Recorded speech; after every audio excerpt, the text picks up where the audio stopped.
democracynow.org for all of Sharif's reports. This is Democracy Now!, democracynow.org, The War and Peace Report. I'm Amy Goodman with Nermeen Sheikh. We turn now to the ongoing debate surrounding the potential appointment of U.S. Ambassador to the United Nations, Susan Rice, as the successor to Secretary of State Hillary Clinton. For weeks, Republicans have campaigned against Rice, accusing her of misleading the public about the deadly September 11th attack on the U.S. consulate in Benghazi, Libya, earlier this year. Rice initially suggested the attacks were sparked by a video called The Innocence of Muslims, which portrayed Islam in a negative light and led to protests across the Middle East. This is Ambassador Rice speaking on ABC's This Week on the Sunday following the attack. Assessment, based on the information that we have at present, is that in fact what this began as was a spontaneous, not a premeditated response to what had transpired in Cairo. In Cairo, as you know, a few hours earlier, there was a violent protest that was undertaken in reaction to this very offensive video that was disseminated. Late last month, Rice met with 3 of her top critics in a bid to settle the claim that she provided false information in the wake of the attacks in Benghazi. After the meeting, the 3 Republican senators appeared to harden their opposition to her nomination as Secretary of State. Senators Lindsey Graham of South Carolina and Kelly Ayotte of New Hampshire vowed to block Rice's appointment as Secretary of State, while Arizona Senator John McCain told reporters he was still concerned about Rice's early explanation of the Libya attacks. It is clear that the information that she gave the American people was incorrect when she said that it was a spontaneous demonstration triggered by a hateful video.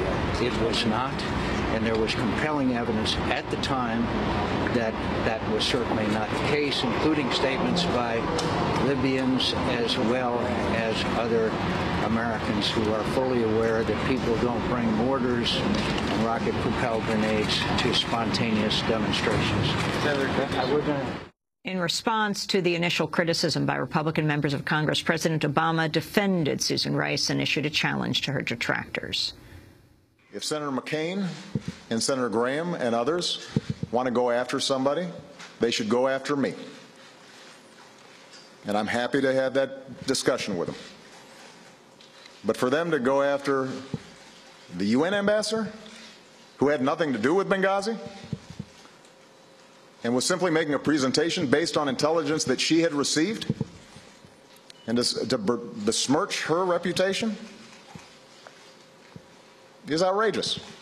To talk more about Ambassador Rice's potential Secretary of State, we go to Raleigh, North Carolina, where we're joined by Ray McGovern, former senior CIA analyst, whose duties included preparing the president's daily brief and sharing national intelligence estimates for President George H.W. Bush. His most recent piece for ConsortiumNews.com is called Why to Say No to Susan Rice. He's on the steering group of veteran intelligence professionals for sanity.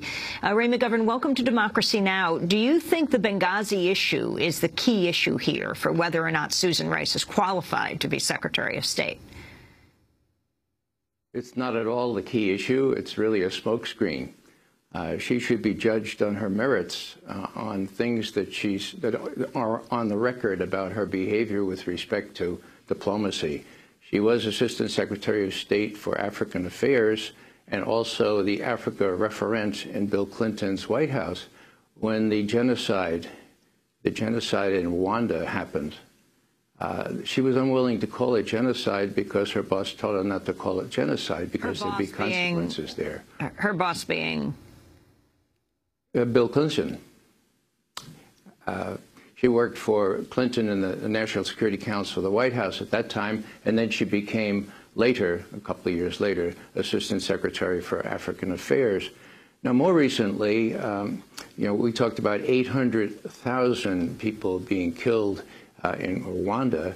Well, how about 3 million people being killed in the Congo over the last decade? And she's been very reluctant to criticize the major supporter of the terrorists there, Kagame of Rwanda. And it turns out just recently that he happens to have been one of her major clients when she did a tour as a consultant between her tenures in office. So, there are conflicts of interest here. There is a record of really a disregard for ironically enough, the people in Africa. When the French the French ambassador at the UN tried to get Kagame criticized and perhaps sanctions considered against him, she said, look, don't you recognize this is the Democratic Republic of Congo? If it wouldn't be these terrorists, it would be other terrorists. Well, hello. That sounds like one of her mentors, Madeleine Albright, who famously said about sanctions, 100,000 children under the age of 5 perished, like died. Well, that was worth it. Or maybe her patron, Hillary Clinton, who famously cackled when Omar Gaddafi suffered a gruesome death. She said, we came, we saw, and he died. Well, that's not the kind of attitude you need in a Secretary of State.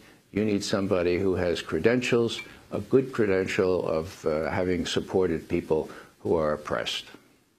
Ray McGovern, I want to go to a clip of Democratic Congressmember Marcia Fudge of Ohio. She's the chair of the Congressional Black Caucus. She was speaking last month during a news conference about the attacks against Ambassador Susan Rice.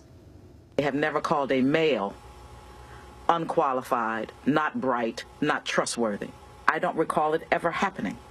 They didn't even say that about General Petraeus, who they all up in arms about. So there is a clear, in my opinion, a clear sexism and racism that goes with these comments that are being made by, unfortunately, Senator McCain and others. And I strongly stand by that statement. Ray McGovern, that was Ohio Democratic Congressmember Marcia Fudge. Your response to what she said accounts for the criticism of Susan Rice. I say look at her record. Look at her record. And look at the prospects. Now, if she became Secretary of State, it would be up to her to rule on whether the Keystone XL pipeline would go through. Now, she and her husband hold several $1 million worth of stock in Canadian oil companies, Canadian banks, who are going to profit immensely from that if it's approved. She said nothing about recusing herself. So, you know, it's the kind of thing where this is, as you reported from Doha, I mean, this is transcendental. This is, dwarfs everything else in significance. I'm here in Raleigh visiting 2 of my grandchildren. I don't want them to have to suffer the effects of what would happen if the XL pipeline goes through, and it would be up to her or someone designated by her. Of course, not beholden to her. Give me a break. So that's an important issue that has been sort of dismissed. It would be up to her. She's not qualified. She's not entitled to that. She has, again, a conflict of interest in that kind of decision. Ambassador Susan Rice is also coming under increasing criticism for her dealings with many African leaders. A former colleague of Ambassador Rice at the Brookings Institute, Michael O'Hanlon, expressed harsh criticism of a New York Times op-ed, which appeared earlier this week, titled Susan Rice and Africa's Despots, which suggested that Rice has had close associations with dictators across the continent. O'Hanlon was speaking on MSNBC's Andrea Mitchell.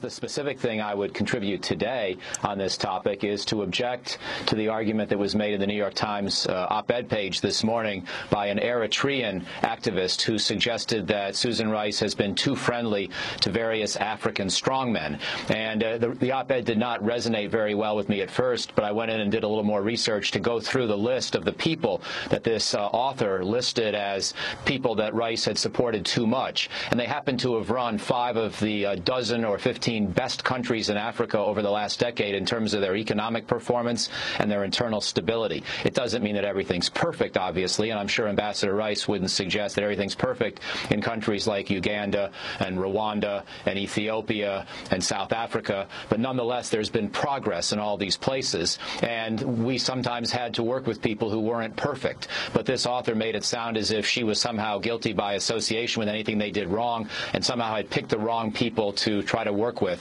I thought it was an absurd argument, and it sort of contributes to the same tone we've been hearing the last few weeks. That's Michael O'Hanlon of Brookings speaking on MSNBC. Your response, Ray McGovern, and also to the issue of she is carrying out the orders of her bosses. I mean, whether we're talking about Hillary Clinton as Secretary of State or before that President Clinton. Well, that's true. But she also has cabinet status. And were she to become Secretary of State, she would have an active hand in policymaking. She probably already does. So it's not sufficient to say she'll simply do what she's told, although she has a great record for that. Let me let me respond to O'Hanlon. You know, I go with the professors, the people who really know what's going on in the Congo, which most people will remember has more natural resources than almost any other country in the world. What's going on in the Congo? Well, Kagame, her former client, the head of Rwanda, is fomenting terrorism there. And what Howard French, a professor at Columbia, said is that Ambassador Rice holds this distinction of forwarding or making sure that people advance the worst dictators in Africa. And so that's her record. That's what we go with. And when I said 3 million people killed in the Congo over the last decade, well, that's a real figure. Even Helene Cooper in the New York Times said that 2 days ago. So that's her record.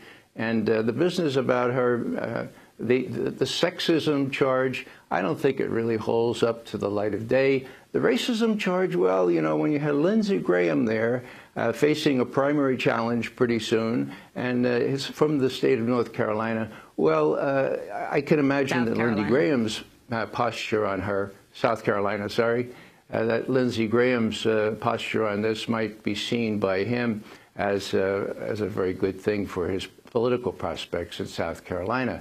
The sexism thing doesn't hold. Look, we've had Madeleine Albright, we have 5 seconds, Ray.